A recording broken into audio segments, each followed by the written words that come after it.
Hi everyone, this is Chris Kugler and welcome back to another one of my developer sessions. Today we'll be continuing along with our addition of more complicated NPC dialogue to my game. The session's goal is to add branching dialogue choices, meaning that the player selects from a choice of responses or actions to execute, and the dialogue changes based on the player's choices. So in doing that, we will be adding some of these branch text dialogue options to our tree, but more importantly, we need to retrofit our dialogue UI in order to support making choices. So we'll start there with the UI first. And actually, we're going to turn this dialogue controller into a base class. And because dealing with the ability for the player to choose, we need to handle some of the dialogue or events locally. We're going to be removing some of the test code we were implementing last time, dealing with initializing and wiring up all these events just to really learn the sequence of events that occur. So we'll start here with our dialogue controller, and we'll come over here to our UI. I believe this is in the overlay HUD section. There we are, dialogue panel. So we'll come back out here into a 2D view. We'll enter UI mode, and here's our panel. And right now it just has the background with a text box inside of it. So we need... what do we need? We still need our text, but our text is going to encompass a smaller portion of our dialogue.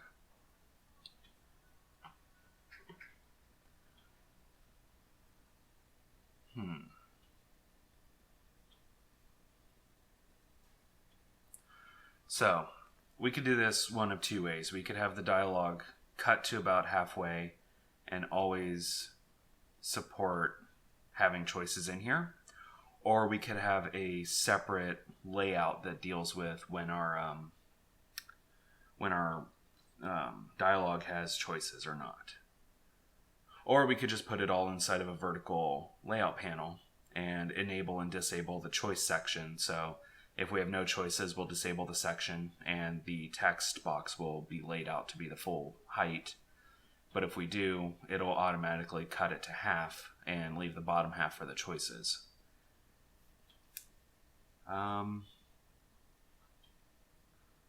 So let's think about that for a second. So offhand, I think the vertical panel is the simpler choice.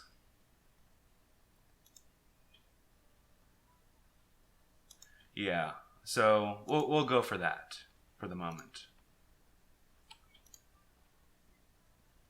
The problem, though, is our vertical panel based on... So within our vertical panel, we'll have another panel with the choices the player can select. If there's a lot of choices, I would like that to be able to scroll, similar to how they did it in Fallout 3 and Fallout New Vegas. But I do not know the extent of the choices I'm going to support right now. So I might just want to leave it as a non-scrolling second vertical panel within this UI. However, if I do add more than 2 or 3 choices, we'll probably see the text start to get scrunched up. And also, I've been kind of leaving things with a larger font size unnecessarily. We'll be going back over and fixing that since I'm kind of used to doing mobile titles, and in mobile titles you kind of want to make the text bigger because it makes it more readable on a smaller phone. Yeah, we'll go with the vertical layout panels for the moment, and then we'll deal with it later if we need to make it scroll. So let's go ahead and got our text. Our dialog panel is going to get a vertical layout group. And we'll leave the alignment and everything. We'll leave that as upper center. We'll leave the padding and everything alone. And we will add a second UI panel that is also a vertical layout group. sibling to our text. And this is going to be our choice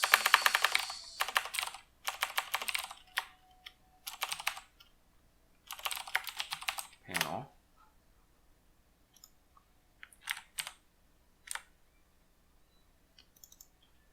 Our dialog controller, we need to support this, so we will add our serialized field.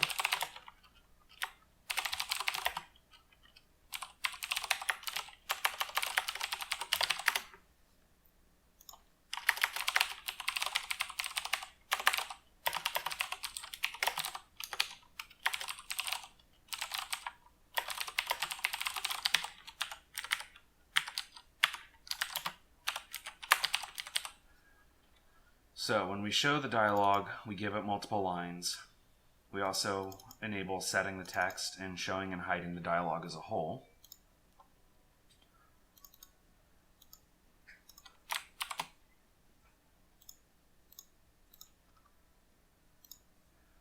We need a prefab for our individual choices that we're going to instantiate and add to the choice panel.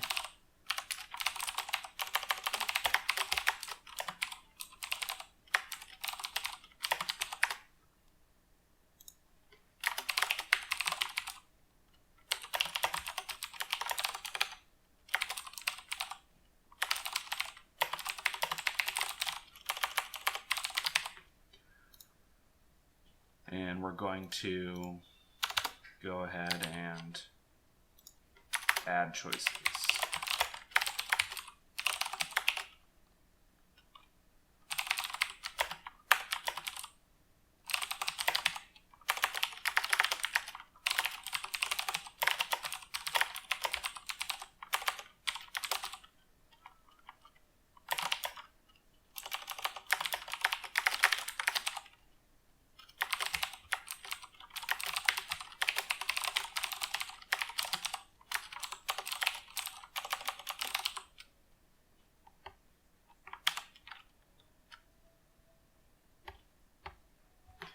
Actually, instead of our choice panel here, we can use the list panel object that I created earlier on for some of my screens. The list panel will know about the prefab to create. So we'll just say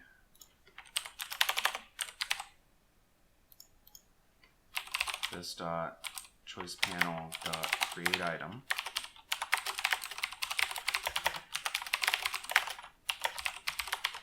And that creates it based on the prefab we're given. Our consumer needs to assume some kind of information about the structure of the prefab. So for instance, we're going to know that it is a text-based component and has a text control attached to it. But also the create item parents it to the panel.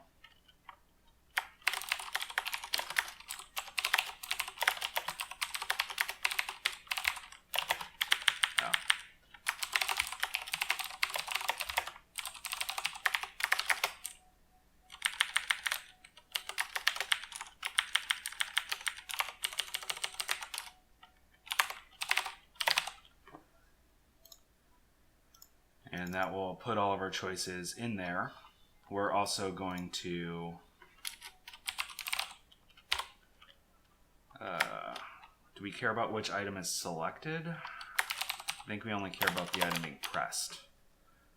So we know about this game object.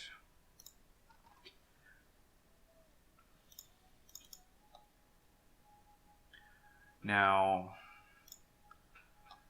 I'm going to subclass this class and do all the dialogger independent stuff in there. Dialogger cares about the index of the choice that was made. So when we pass this in, these strings are going to be represented with a 0, 1, 2, 3, so on and so forth, the index of the choice that's been added in the dialog editor. So we're going to need to transpose this back as the index of the item selected. So we are going to make this virtual first off because we're going to want to override this. And I'll leave the rest of this as, just concrete implementations. I don't need to override them or anything.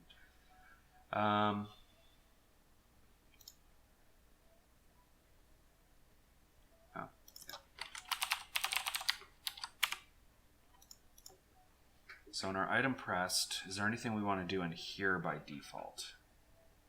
We want to grab which item was pressed or anything like that?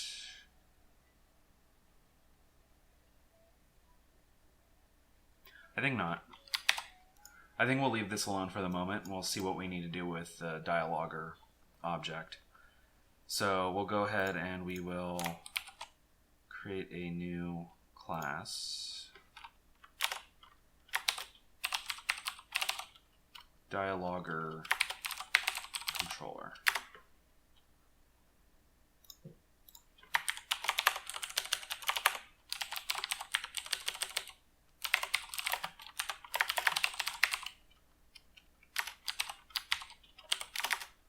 So we have our, I'm going to make this virtual void start. And we will override start, and we will override item pressed. And I want to say,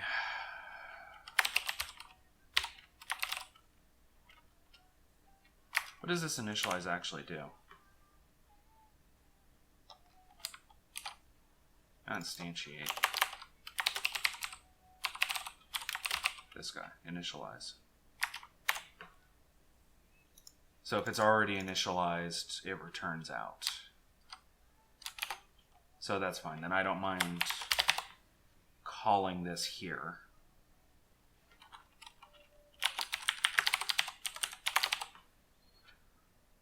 We're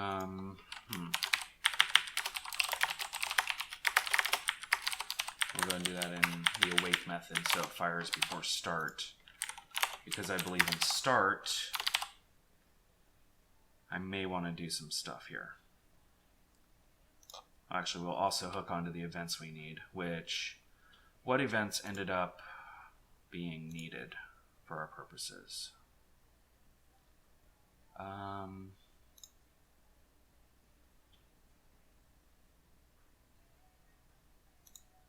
Yeah. Well, the system level dialogger initialize. I don't know if I want to leave this or not.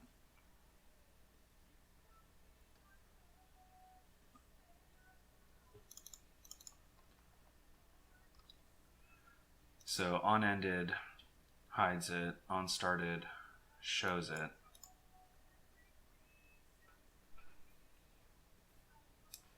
I think our interaction, though, is going to be that we're going to get the dialogger enumeration based on the NPC key, and all of this is going to move into the dialogger controller. So if this has value,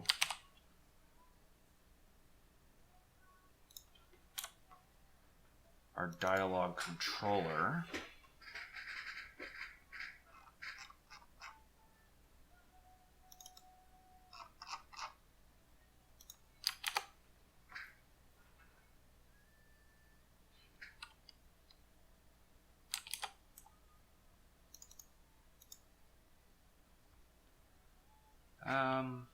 do I want to reference this by the base class here?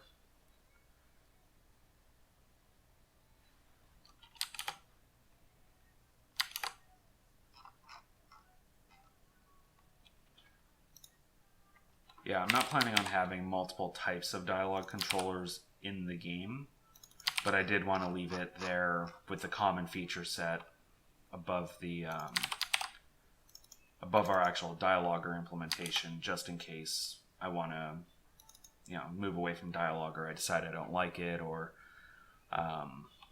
maybe for another project I have a similar mechanism and I want to, get as much reuse as I can out of things. So this guy's going to be a dialogger controller now. Our dialog panel, I'm going to pop back over here and we're going to enter debug, and we're going to swap our dialog controller class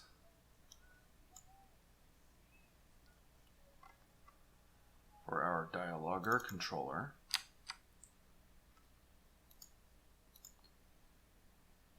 And while we're in here, we'll go ahead and wire some stuff up. I thought I entered normal mode again.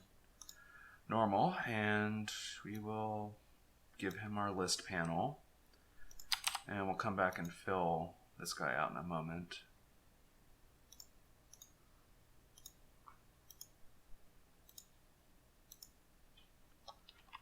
So we're going to nix this guy. HUD manager.instance.show DialogueController dot, and we are going to give this guy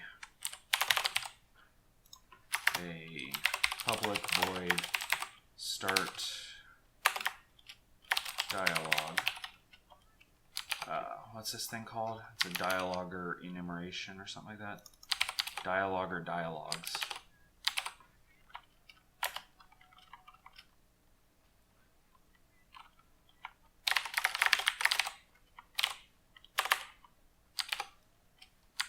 Alright, we need to pin this guy and this guy. Alright. So when we start our dialog, we're going to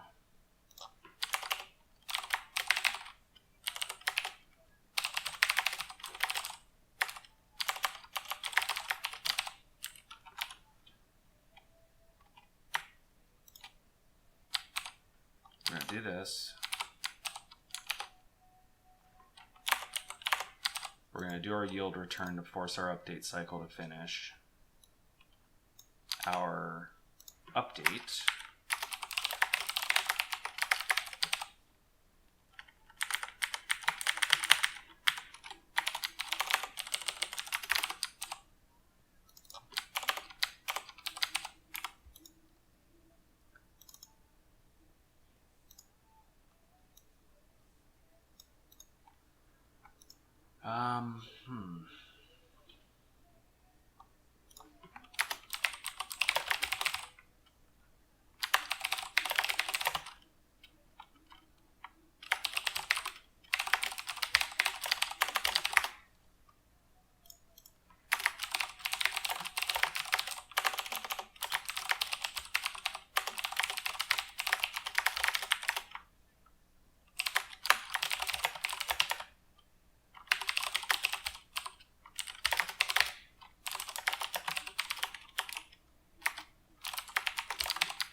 So our NPC interaction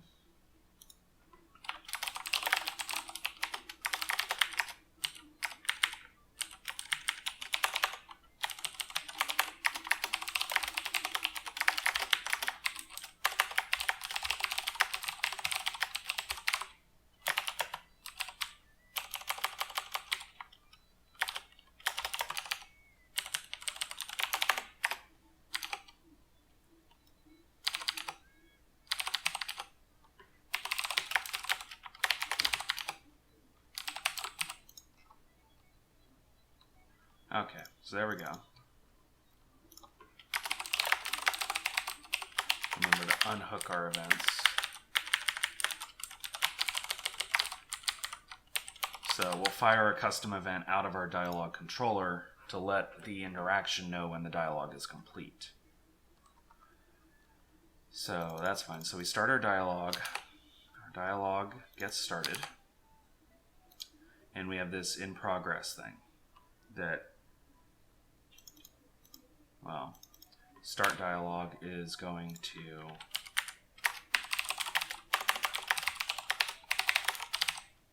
do that.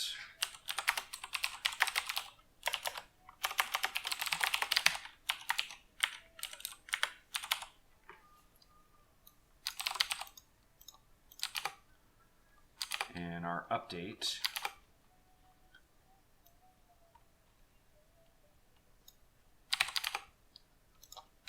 going to go ahead and do this.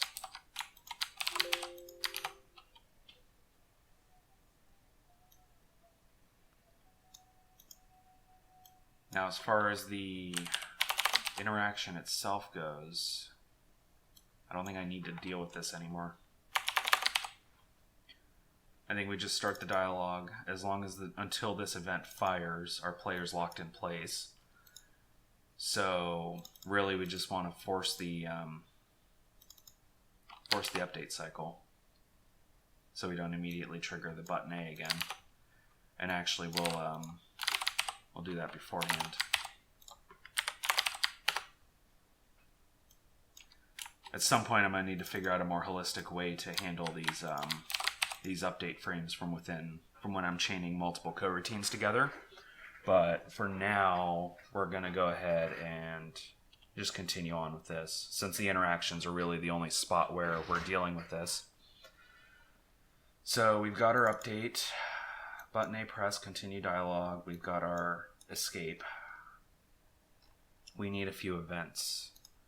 Now, event on ended causes this to shut itself down and clean up, which I think we want to do. So we want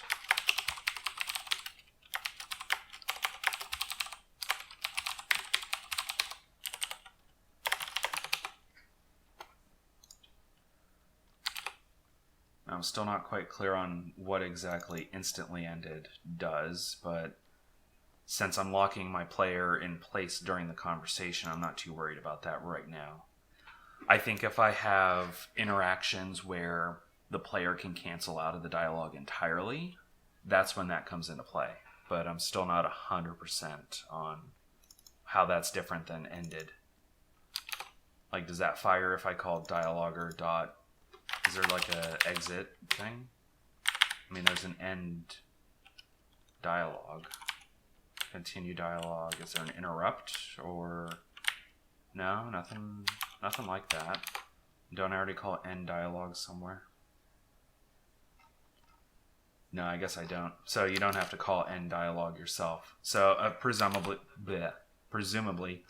that's where this immediate exit occurs.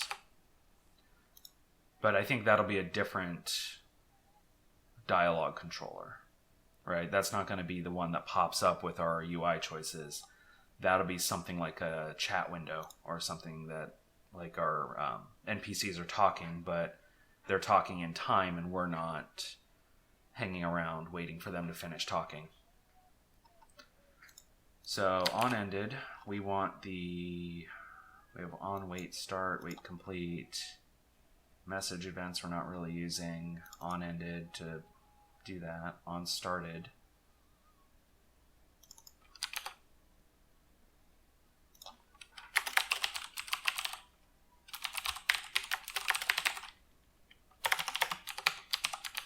Now,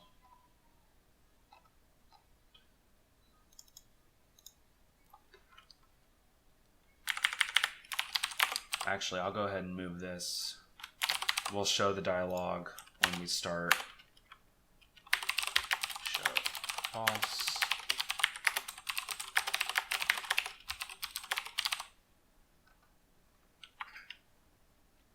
So we'll go ahead and remove that from that mechanism. So those are fine. Now on text phase is going to be one we need.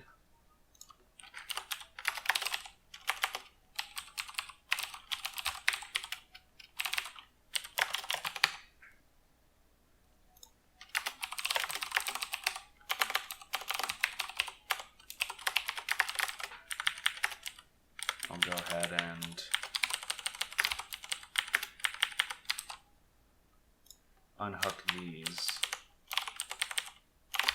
Now, there's nothing like a dialogue or shutdown or dispose or anything like that, is there? It's literally one instance for the entire life cycle of the application, which also then means that between scenes, this stays loaded. But like I mentioned in the previous parts, I'm going to need to come back and figure out what to do about the, whatchamacallit, the what conversations are loaded up and which ones aren't, and how I logically separate that out. So for our text phase, I think previously we were just looking at, we were just doing the set text. So this dot set text data dot text. Now data also has choices, and choices are an array of strings. But Dialogger continue dialogue with a choice as an integer. So I do believe that correlates directly to the index that appears within this array. So we're going to need to handle for that. Now in our dialog controller, we still had a few pieces of things to do. So we added our choices, but we also need to public void show choices. So choice panel dot game object dot set active. So we're going to hide the choices, and we also need to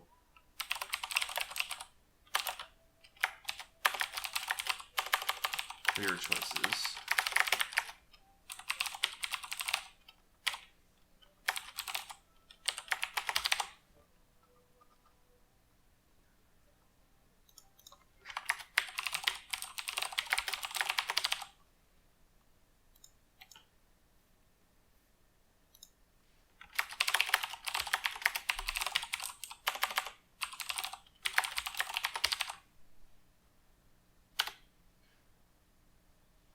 So we'll do that.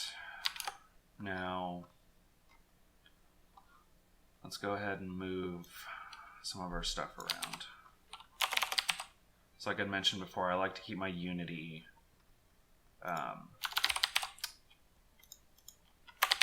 events together. So let's look here. So we have our start dialog. We'll go ahead and provide a way to cancel the dialog. But I don't think we'll be using that. Now, choice panel item pressed. We have the game object that has been pressed. I mean, we could go off of the position within the transform, but we could also store the choices from this data object. Speaking of, set text if data choices is not equal to null, data choices length is greater than 0, this dots choices.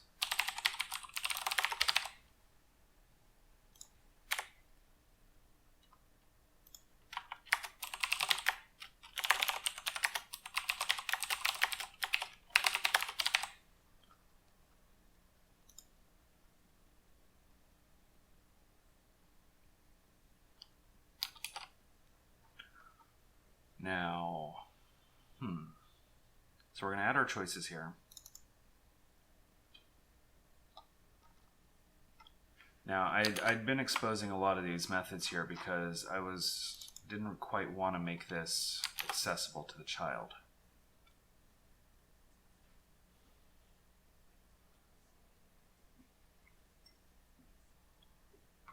So,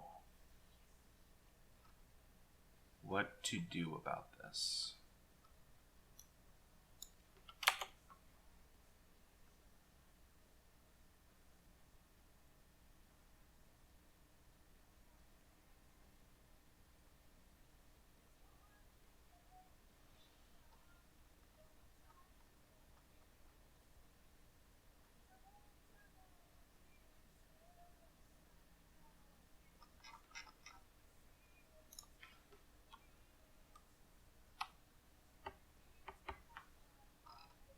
Does transform even have a get child index?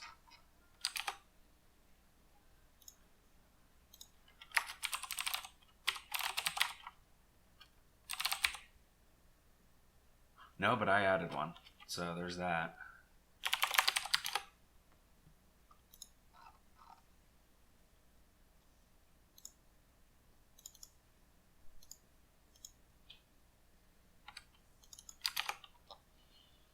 Well, we'll go ahead and do that here then. So we're going to have a private int choice index.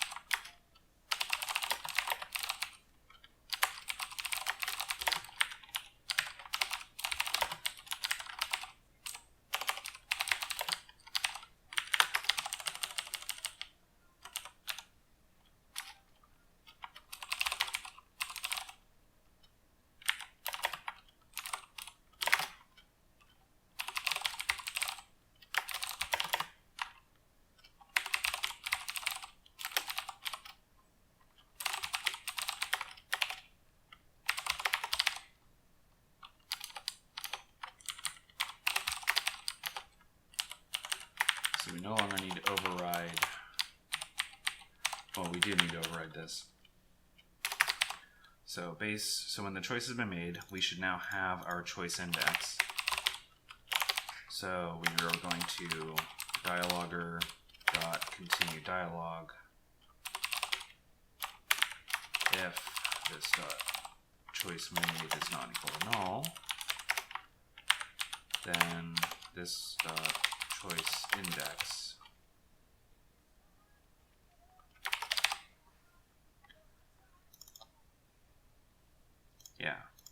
so our dialog should continue with a choice. Now get button up,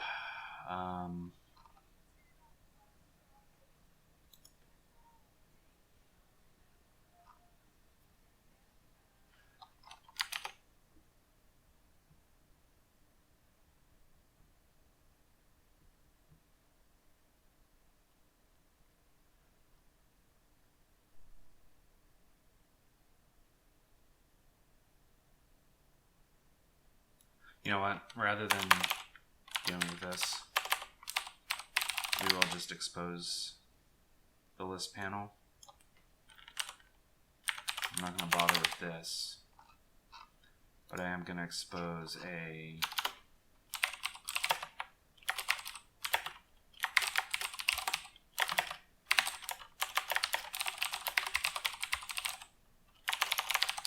here.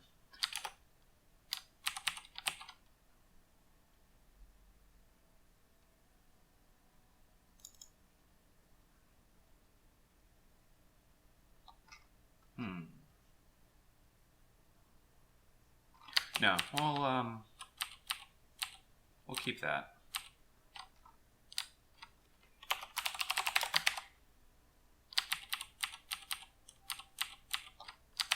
There we go.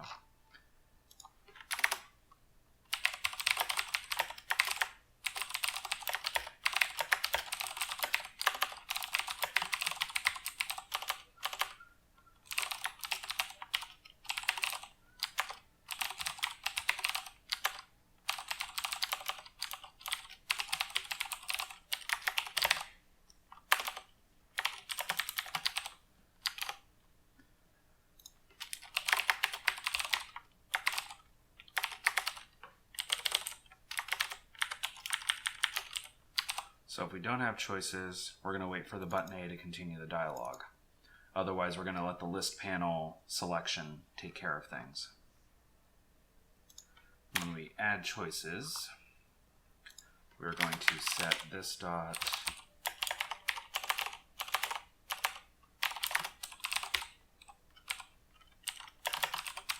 reset those. Actually,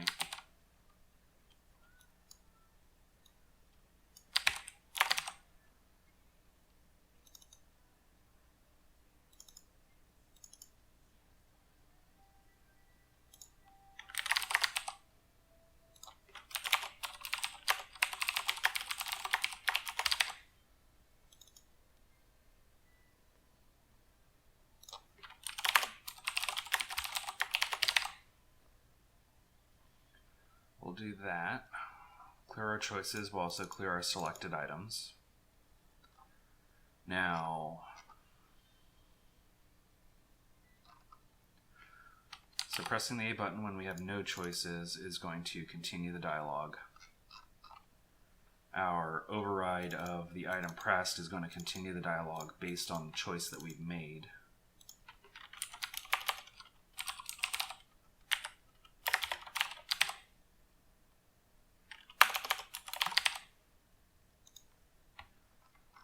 So what else do we need to do here?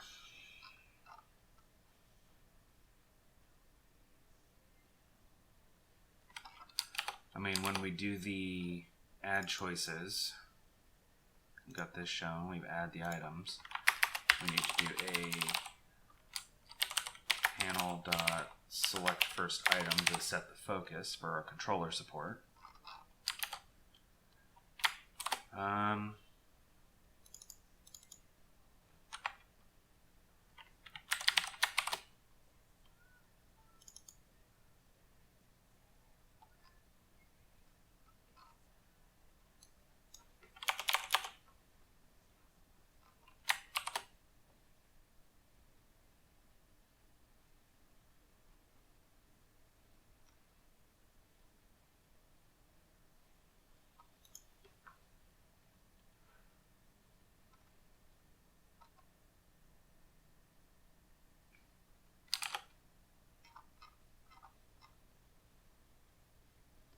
Yeah, so let's go ahead and finish wiring up our UI, and we'll see if this works.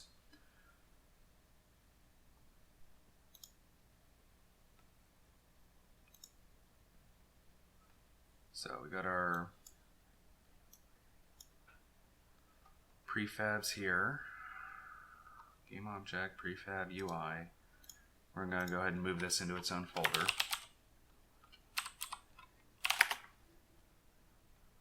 Dialog panel, where are you? And we're also going to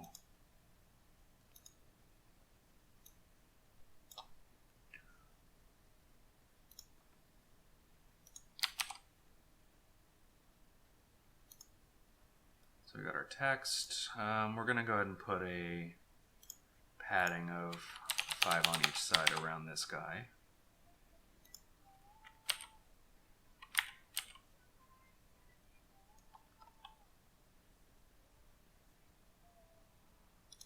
And we're going to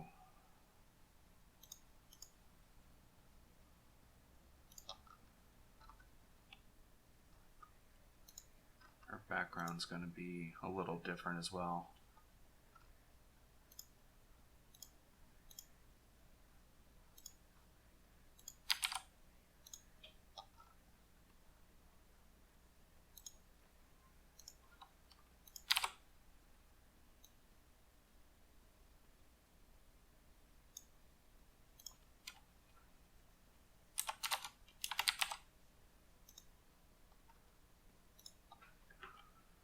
Our text is going to be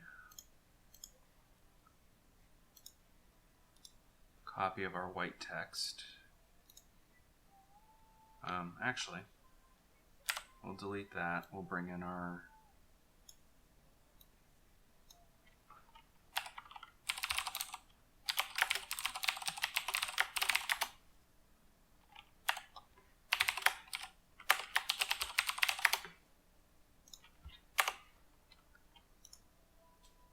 So we'll swap that out for our prefab. Our choice panel is fine.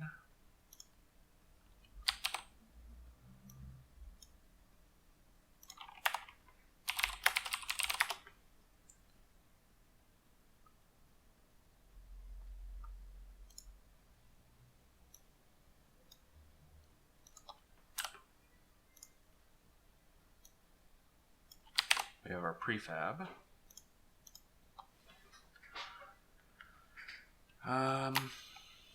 Yeah, so let's go ahead and close that out.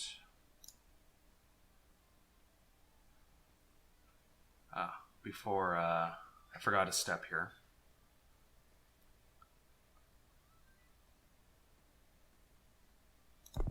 So we also need to, I guess I can just get rid of this in the editor. Where did I put that? Put that here. We'll just disable it for now. And let's see what happens. First off, we got a bunch of errors.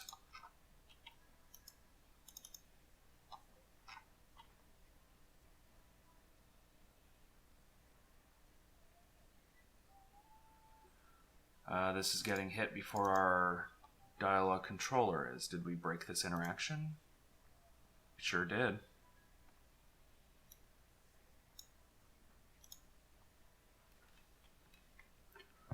Okay, that's a little better. So let's go talk to our guy here first.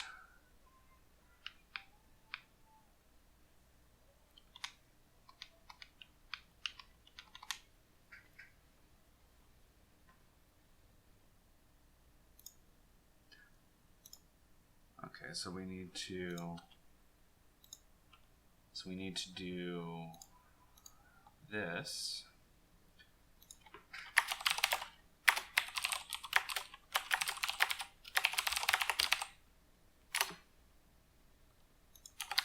If there's no choices, that's the wrong space.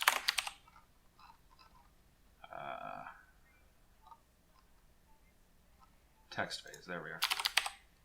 We need to hide the choice section. And we'll also turn this off by default, I think.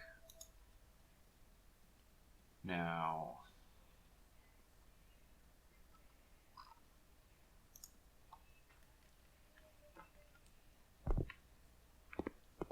let's try that again.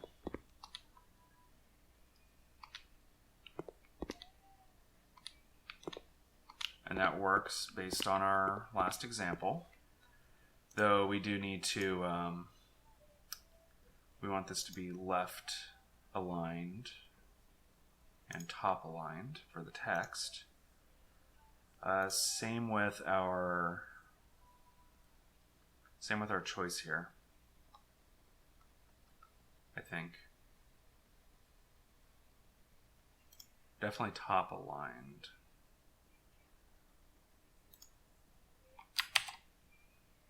Yeah, so we'll go with that for the moment. We'll also put we'll put an additional 5 spacing between the two items just to make sure there's a serious visual separation between the choices and the dialogue. Now, let's go ahead and, well, we'll go ahead and add a new dialogue. We'll add NPC2. And NPC2 is going to be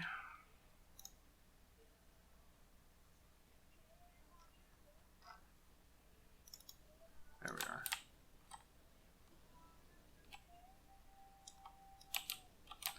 So that's NPC1. This guy gets to be NPC2. And NPC2 is we're going to have local variables. So we'll test this out with just our local set. So first off, we have this branching text. Body text says, hey, do you like,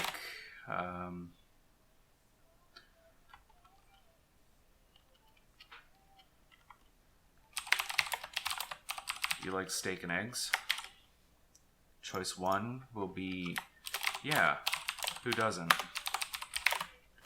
And choice 2 will be, choice 2 will be, that sounds disgusting.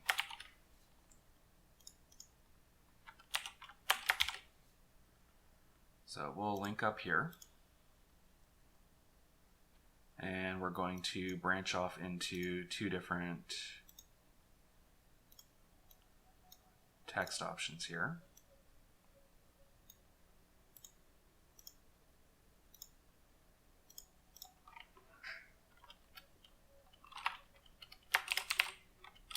You've got good taste.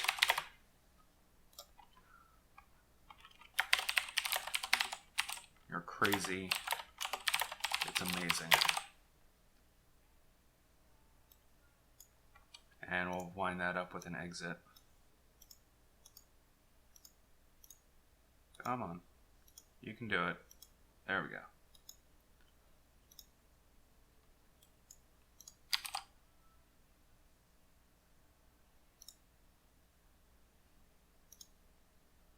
Now let's see what happens.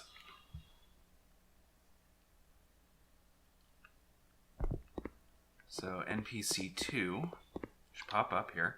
Hey, do you like steak and eggs? Yeah, who doesn't? That sounds disgusting.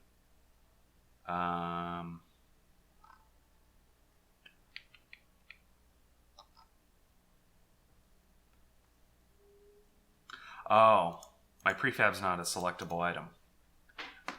So that's a problem. Well, I still got the same... I can use the same prefab from my save list item.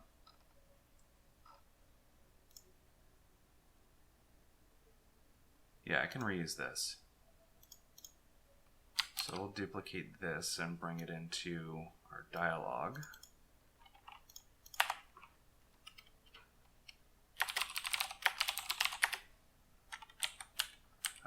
Text 1, 2, 3. I only need one text. Where's my dialog? There we are.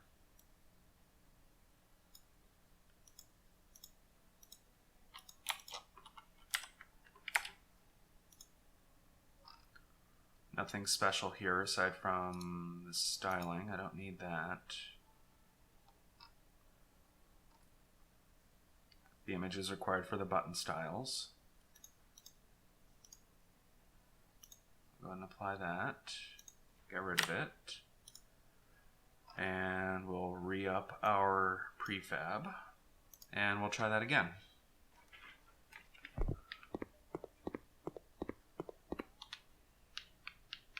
There we go.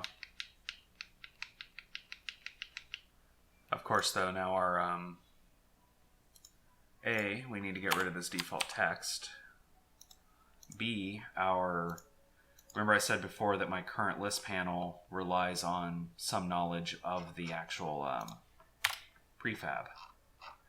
So in this case, we've kind of just seen the problem with that, which is that rather than having a text component,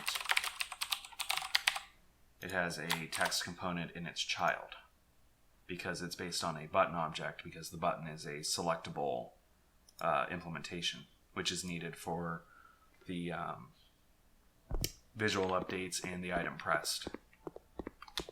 So there we go. So how do you like steak and eggs? Or, hey, do you like steak and eggs? Yeah, who doesn't? Steak and eggs is great.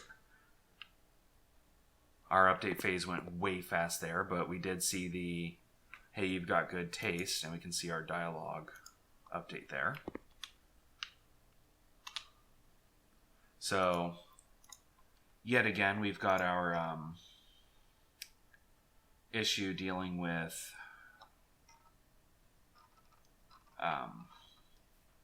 the input buffer not clearing because of the way we're dealing with our. I think that's because of the way we're dealing with our coroutines. Like, we make the choice. We got our choice index.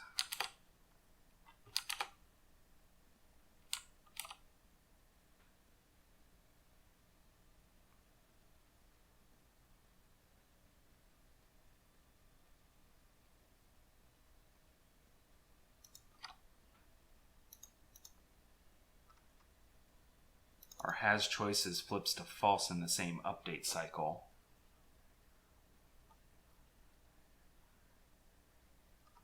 We end up continuing the dialogue automatically.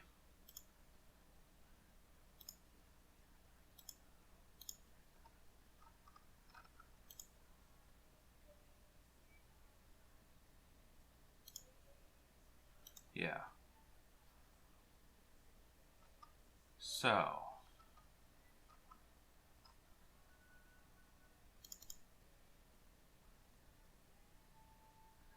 in our new text phase, We're coming in here, we're setting our text and everything. We need to do a wait.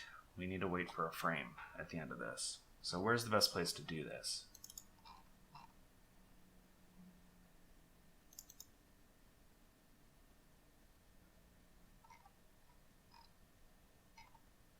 Is it when we make the choice on the item pressed?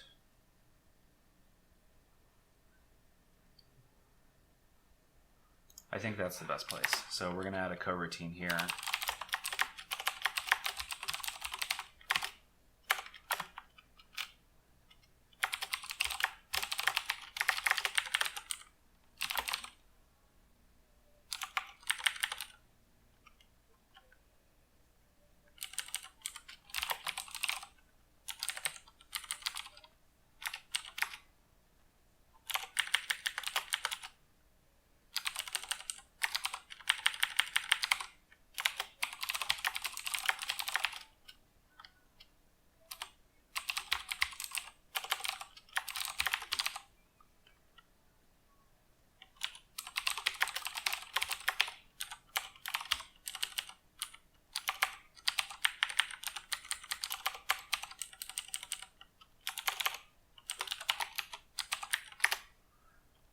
So we got our A press.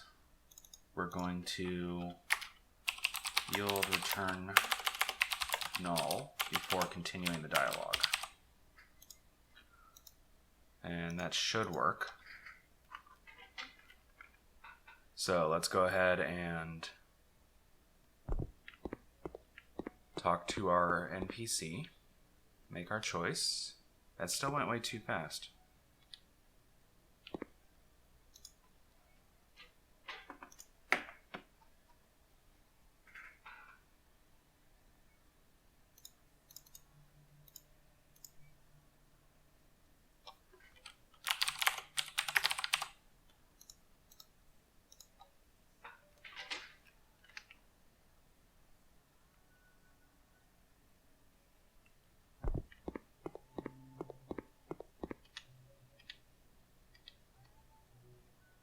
Yeah, as long as I'm holding down A, it's fine. It's definitely the up.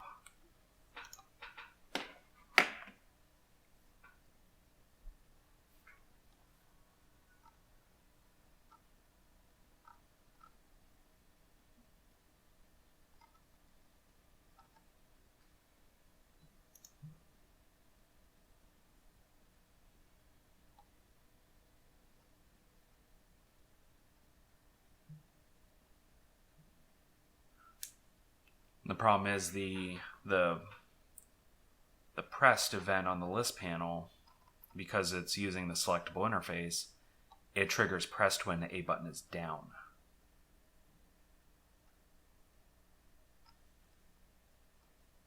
I don't believe that's something I am doing. Like, that's just the natural pressed order of operations. It presses on button, on click, on button down, not on button up. So I think we'll see the same thing if I actually click the choice. No? Interesting.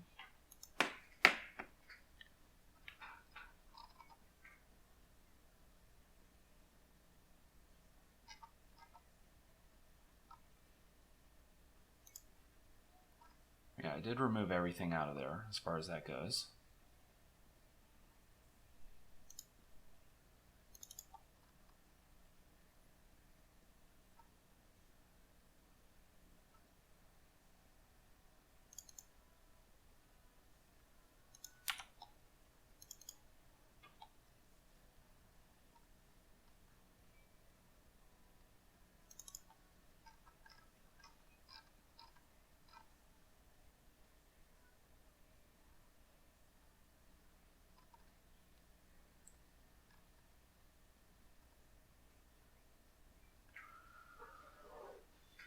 So, the problem's exclusive to our gamepad input. We're no longer using this show dialog with the multiple lines, so it's not sitting here.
I mean, I could be hacky and force it to wait for a second button up, but that's clearly not, good.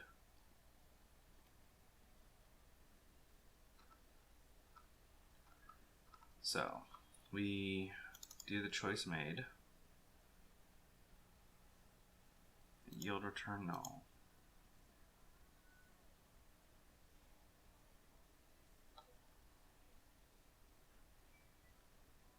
The problem is by this point, our button doesn't even have to be up.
Not a huge fan of this, but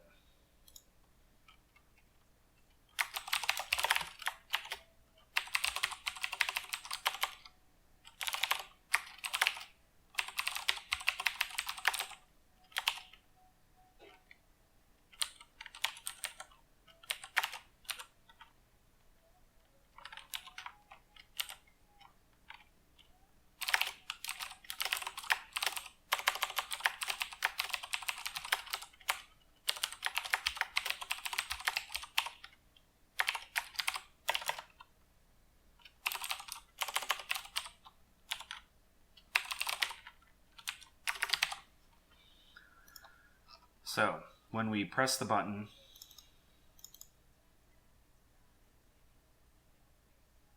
so the problem is though, this kind of relies on knowing that it was the gamepad that instigated the choice. Yeah. You know what? I mean, we saw it work with the mouse button. This is more of a systemic issue with the way I'm handling input and coroutines.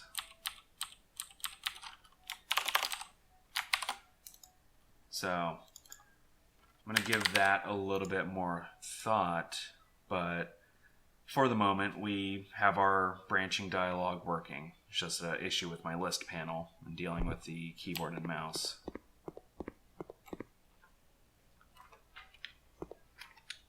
But you can see if we make our choice pops up, so on and so forth.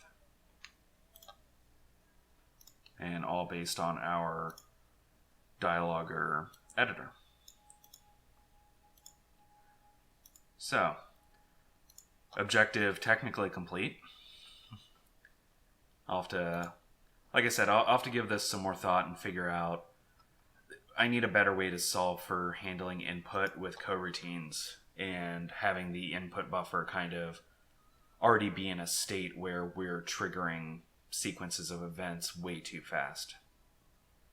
But as always, thank you for watching, and I hope to see you next time. Take care.